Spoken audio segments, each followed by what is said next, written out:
এজন্য হার মানায় থ্রিলার সিনেমাকেও। পারিবারিক সম্মতিতে বিয়ে, এরপর হানিমুন, আর সেখানে গিয়ে স্ত্রীর হাতে স্বামী খুন। শুনে মনে হয় এ অসম্ভব, তবে এটাই বাস্তব। স্ত্রী সোনমের অবৈধ প্রেমের বলি হতে হলো স্বামী রাজা রঘুবংশীকে। লোমহর্ষক এই হত্যাকাণ্ডে জড়িত সকলেই এখন পুলিশের হেফাজতে। এ ঘটনায় তোলপাড় শুরু হয়েছে গোটা ভারত জুড়ে। পারিবারিকভাবে চার হাত এক হয়েছিল রাজা ও সোনম রঘুবংশীর। ইন্দোরের বাসিন্দা এই নবদম্পতি মধুচন্দ্রিমার জন্য বেছে নিয়েছিলেন ভারতের উত্তর পূর্বের মেঘের রাজ্য মেঘালয়কে। তবে হানিমুনে গিয়ে নৃশংসভাবে খুন হন রাজা রঘুবংশী। গেল 20 মে স্ত্রীকে নিয়ে মেঘালয়ের উদ্দেশ্যে পাড়ি দেন রাজা। 23 মে তারা পৌঁছান চোরাপঞ্জিতে। সেদিন থেকেই নিখোঁজ ইন্দোরের ব্যবসায়ী রাজা। 11 দিন পর 2রা জুন রাজার মরদেহ উদ্ধার করা হয় শহরের একটি খাদের নিচ থেকে। রাজার দেহ উদ্ধার হলেও স্ত্রী সোনমের খোঁজ মিলছিল না। তার সন্ধানে বিভিন্ন জায়গায় শুরু হয় তল্লাশি।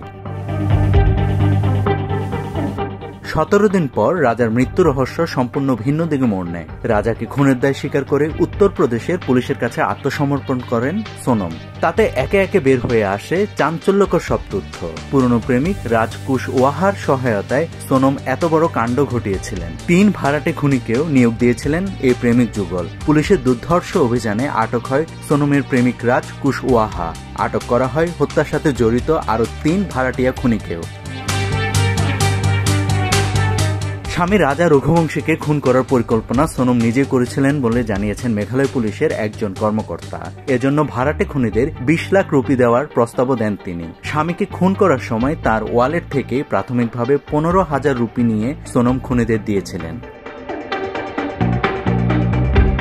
ইন্দোরের একজন জ্যেষ্ঠ পুলিশ কর্মকর্তা এই খুনের ঘটনা তদন্তে মেঘালয় পুলিশের সঙ্গে কাজ করছেন। তিনি হিন্দুস্তান টাইমসকে বলেছেন, রাজা কুশওয়াহা দাবি করেছেন তিনি খুনের পরিকল্পনায় সোনমকে সমর্থন করতে চাননি। এমনকি শেষ মুহূর্তে মেঘালয় যাওয়ার পরিকল্পনাও বাতিল করতে চান তিনি।